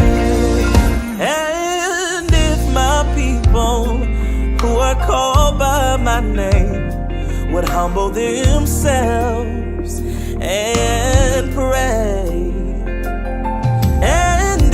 my people who are called by my name would seek my face and turn from their wicked ways, then I will hear from heaven.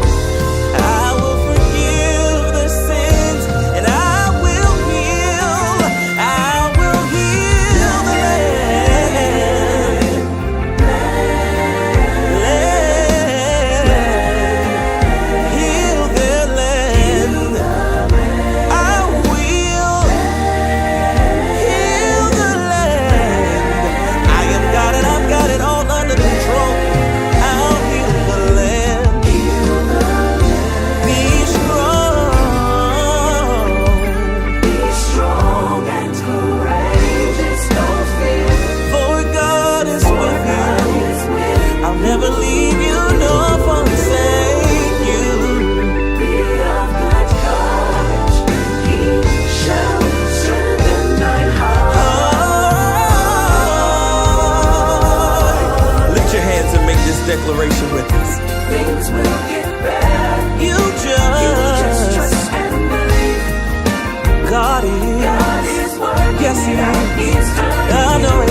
wonderful, man.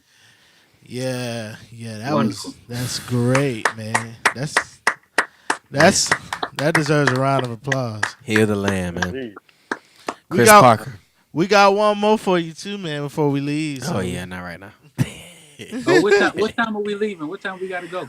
Out, man. I mean, I didn't even know it was gonna do this long. You just been filling us with yeah, you gave us all the all gems these today. nuggets, man. Yeah, Yeah. these diamonds and pearls and Because everything, man, man.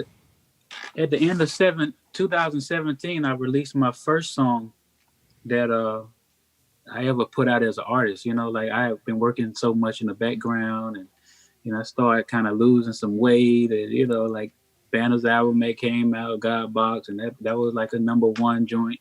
Yeah. And I started, me and Spence came out with a project called The Love, and we put that out like 2016. But in the end of 2017, that's where I invented like Burroughs tea. You know what I'm saying? Hmm. And I did a record called Neighbor.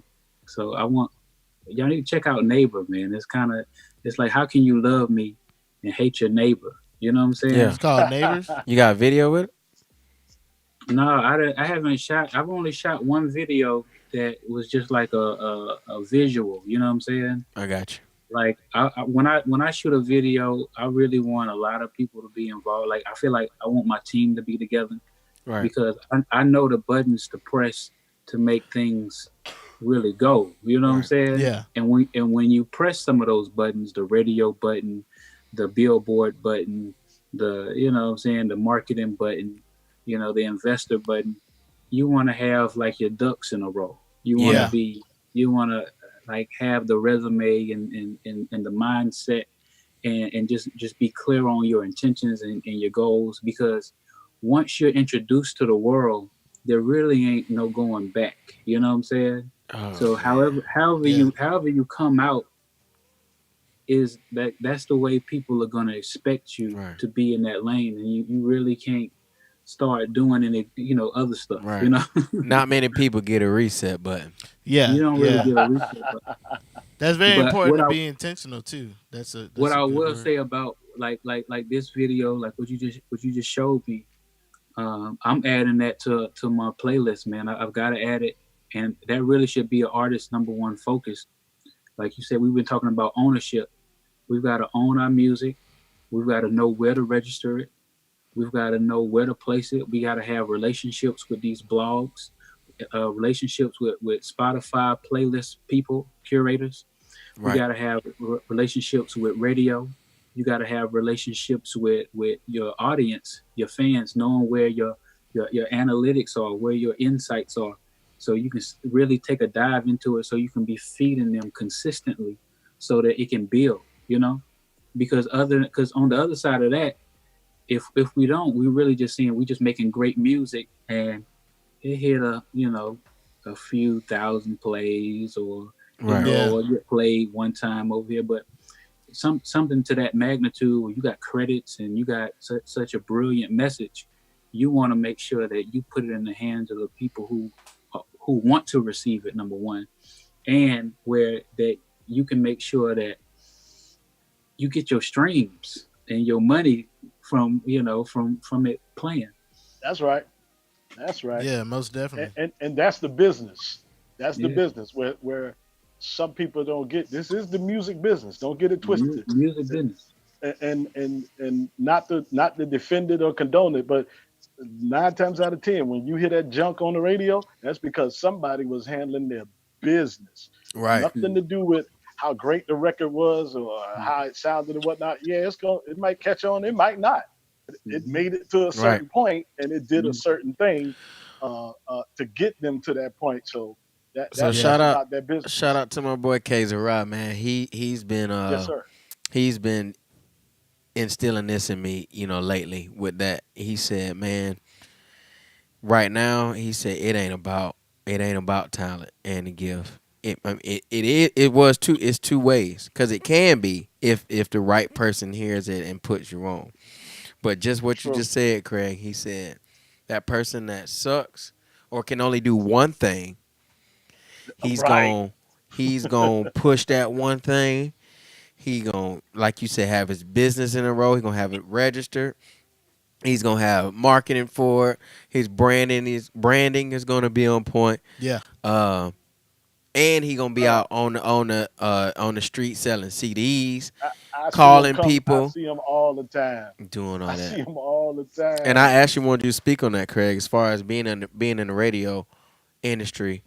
Like, speak on that, like on the, to the Just to, talent, having the talent, but also having the drive and the, yeah. the tenacity going out there.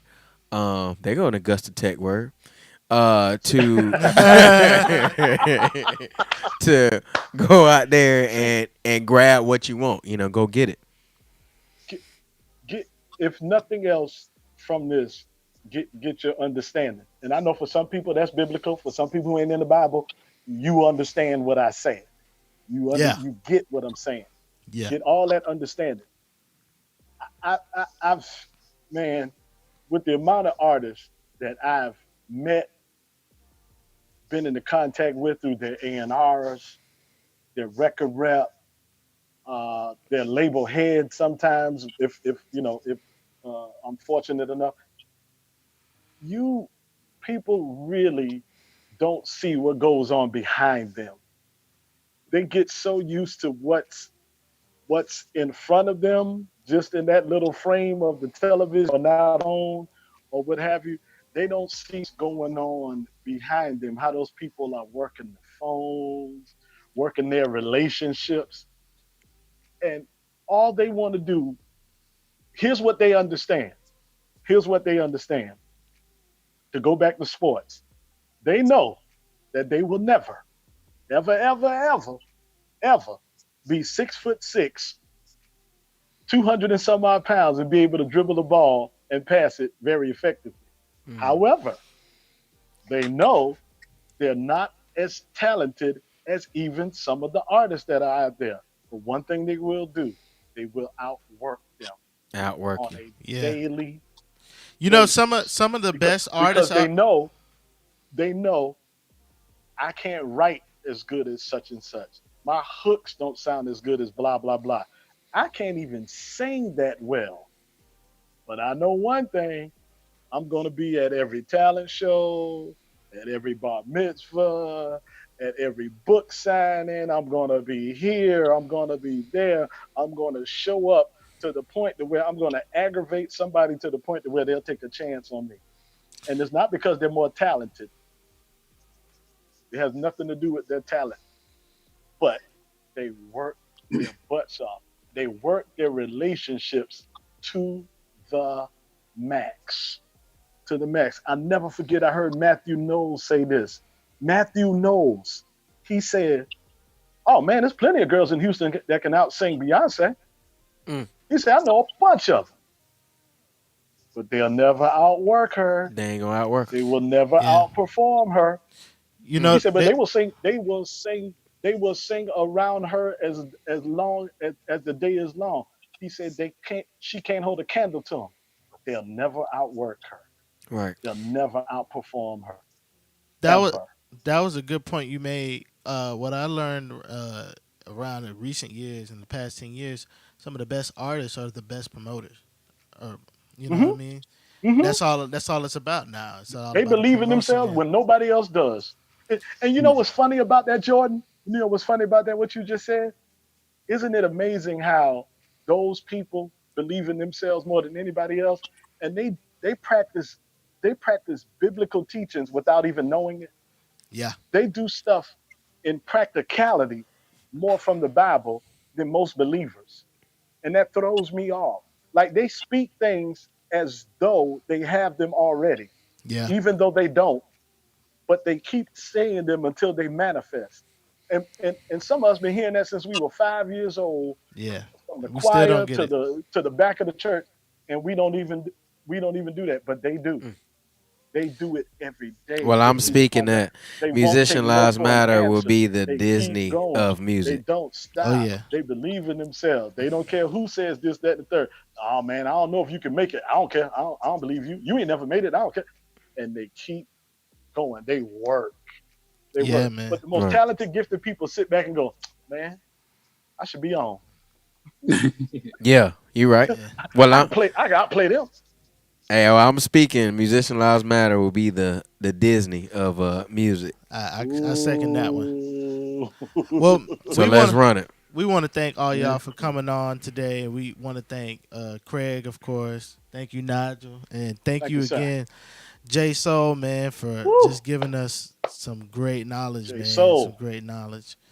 Yeah, You're welcome, man. My That boy. that was just a little tip of the iceberg, man. We got to do parts. You know what I'm saying? we def we gonna We got to do this some because I really, I wish I could just take everything out my head and just pour it into a lot of the artists. You know what I'm saying? Hey, you Because need give to it write to a me, book. man. Get no, Write a it's book, bro. it's just yeah. give. But you know what?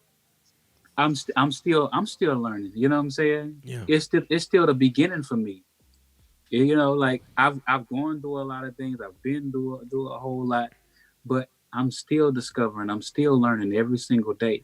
You know, Yeah. Yeah, so man. it's I could write a book on what I've been through so far, but I've got so much more to do, so much more to tell. You know what I'm saying? Just give me your networking sheet. Give me your network Okay. sheet. I'll take that. Your the Rolodex. Yeah.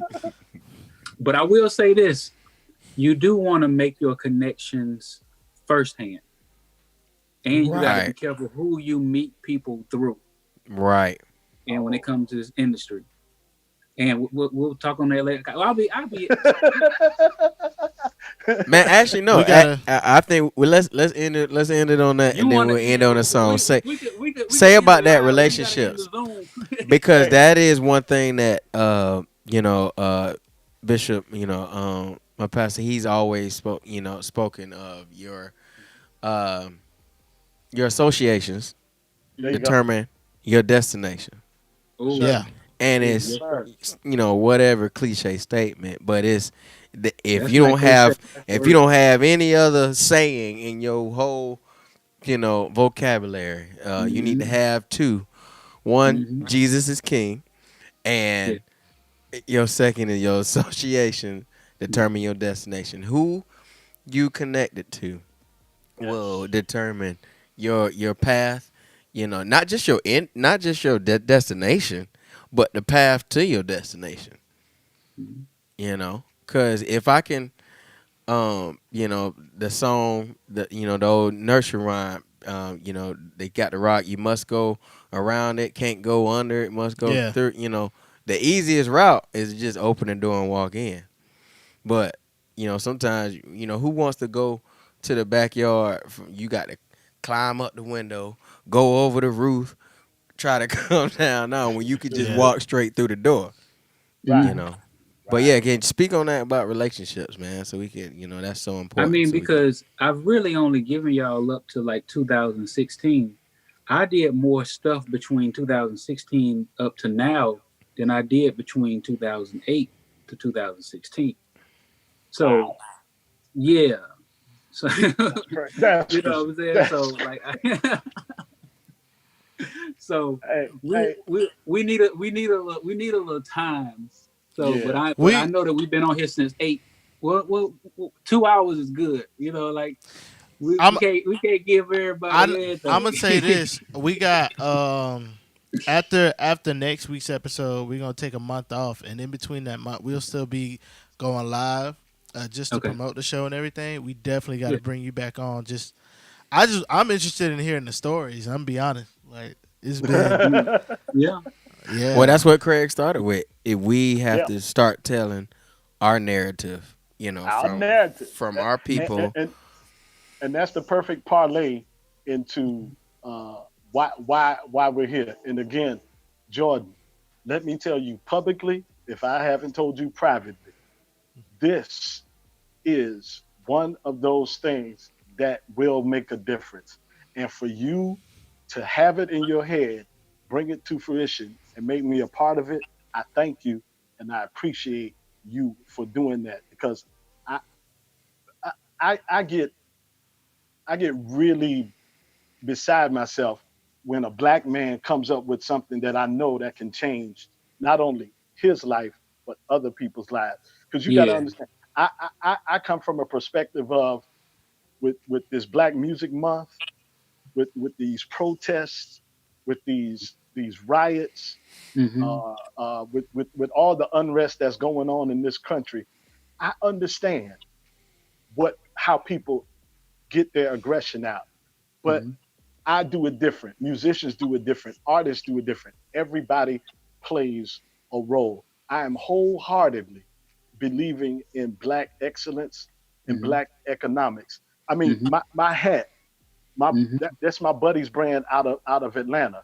My shirt says "Blessed Regardless." That came from this young king who's on this producer showdown right now. It's just a bit, just a piece of a song that he put on the T-shirt because I suggested it, so I wear it proudly. Even this watch is made by a Black man, and they told him he couldn't do it. They told him there was no room for him to be a Black watchmaker, and Wow. Mhm. he still did it Mhm. All right. despite. So when I see people like Jordan and Nigel and Jay Soul that I'm able to associate myself with, I am all in because for one thing, I understand about this movement. One thing I understand about this movement and any movement that comes along is if we don't support each other within the core of it, Mhm. it's going to Yeah. fall to the wayside. Yeah. It's That's going right. to fall to the wayside. And there's only three things that you can contribute to a movement: your time, Mhm. your talent, or your treasure. Mm. Yeah. Everybody plays a role. And man, again, Jordan, thank you. Thank you. Thank Yeah, all man. you guys, Thank you, man. man. Yo. Thank you all you guys. Well, man, I definitely had a good time, man. We got to do this all again. And yeah, thank you again, Jay. Thank you again, Craig. Thank you again, Nigel. And we gonna close with this video, man. Yes, sir. Yeah, man. Yeah, make sure y'all follow us on all our platforms. Please, please follow us on Twitch. I'm gonna keep saying that, and just because we're trying to grow that platform, and it'll benefit over time. So yeah, definitely Yeah. follow us on that Thank platform as y'all well. for having me, man. I really had a great time. I don't share a lot of these stories with a bunch of people. I haven't, even been very active on social media lately. I have, the shows somewhere in America that I do, and and some of the other directing I do with some digital news platforms that I got going on. And I'm going to share some of that a little bit later. But we'll be remiss if we didn't come after this show and do some music together and publish some music on our own. Most definitely, So we most definitely. saying it. I want to say it on the show that you're going to see all of us working together, putting music together, and putting music out and making money together. Amen to that, dude. Uh, Amen to that. So Right. this I just want to introduce this song, man. It's You might as well. It's yours. Hey, I gotta put on. I mean, it is tough, like you said, the artists, because it's kind of them. Yeah, I want to create music, but then I also don't want to turn around after creating the music. It's like, hey, y'all, look what I did. Mhm. But I think if you got the right heart about it, if you got the right attitude about it, There you go. you can, There you you can go. say that. So I am proud that I did after 32 years in the music industry. This is my first song that I wrote. Thanks to my guy again. Shout out K Zara and my great friend and songwriter. I mean, I take vocal lessons from him from afar. He don't know it, but I do. Claude Deuce, oh yeah. Claude Deuce, man. He helped me write this, Well, man. And my guy Emmanuel again, he produced this song. I just sent him the idea, and he came up with this kind of loop, and we pieced it together. And so, like you said, Jay, so this is my introduction to the world. And I said, well, instead of me trying to just what one thing do I want to kind of showcase on here, so I said, you know what, I'm gonna take the song, I'm gonna do it all. So I'm playing on it. I engineered it, mixed it. I'm rapping, mm-hmm, singing, the vocoder, and mm-hmm, playing, and put this video that you fit Oh yeah. about to see together, and everything. So can't nobody say that I didn't do nothing. or they can't say, "Oh, I ain't know he." It's all right here. So, That's and right. but just a little history behind it. It's called "Without Your Love." Definitely, it embodied without God's love first, because without God, I am nothing. We are nothing.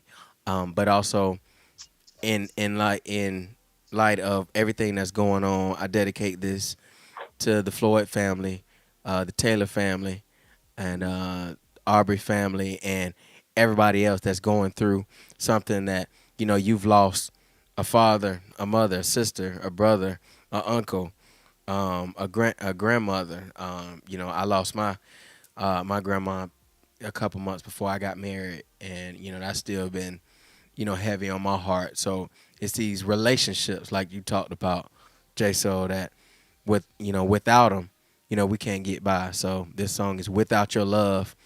Listen to the words, apply it to your life however you need to, and yeah, man. Till next week, the producer showdown. Oh yeah, make sure We y'all here, come man. through. Oh yeah, that's cool.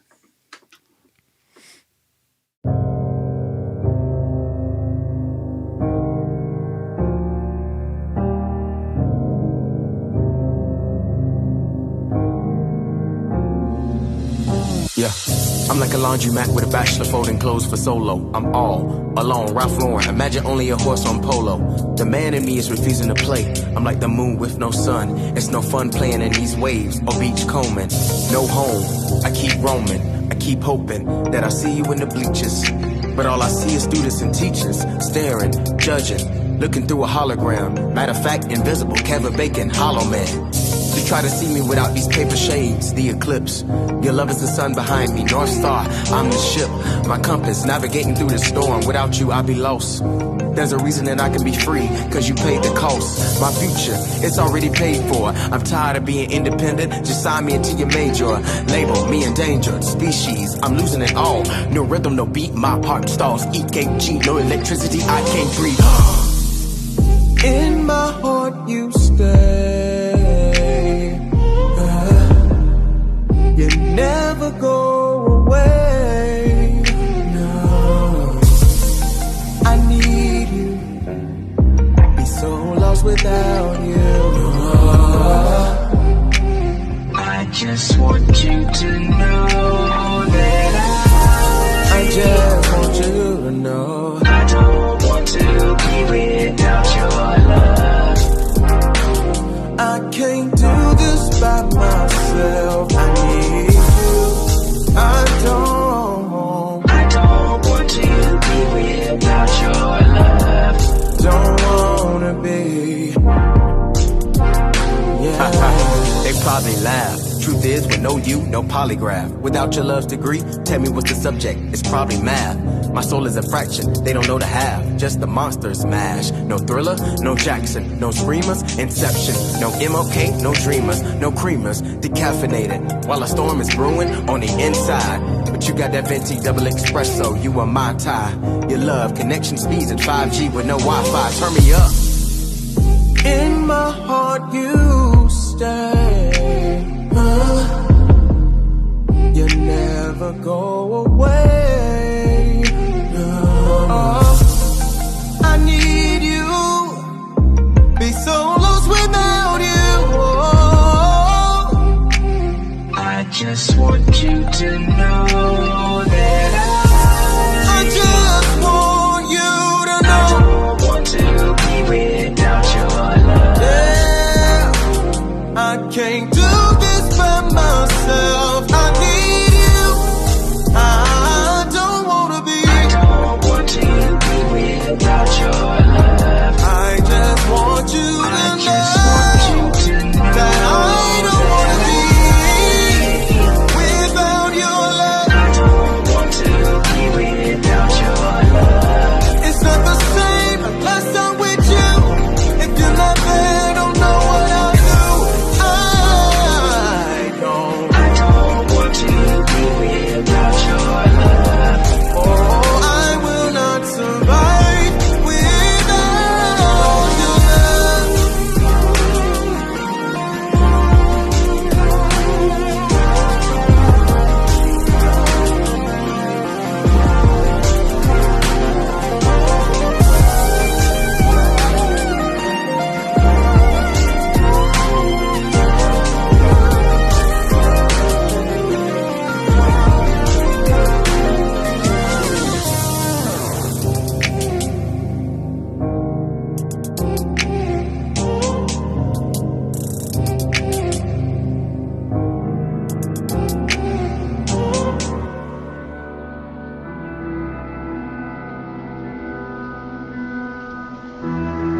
anyone out there that's listening that's started to go down in that hole, trapped in the chains of depression or addiction or rage.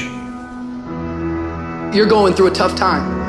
Maybe you're walking through real depression. Maybe you are in a valley today that you've experienced the worst failure of your life and you are on the verge of giving up. Maybe you're here today and your marriage is on the rocks. Maybe you're here today and you're dealing with anxiety on a daily basis. You know what it's like to be in a lonely, dark place. You know what it's like to want to quit. You know what it's like when the pressure's overwhelming, when people expect your best, but you're at your worst. That is a moment of choice. That is a moment of decision. What will your response be? Are you going to sit back or are you going to step up? Adversity creates the perfect moment for audacity. It's in your adversity, the thing that comes out of you is what defines you. When life is squeezing you and pressure is on you, what's really inside of you? See, there's some people in this room right now that you need to hear this loud and clear. You need to get this in your spirit, because I don't know what you're walking through, but some of you right now, you are in a tough season. An event has happened and something's happened and maybe you have failed. But I want to remind you that failure is not final, it's formative. It is part of the process. It's part of the journey. Your failure matters as much as your success. How do you think you're gonna grow if you don't ever fail?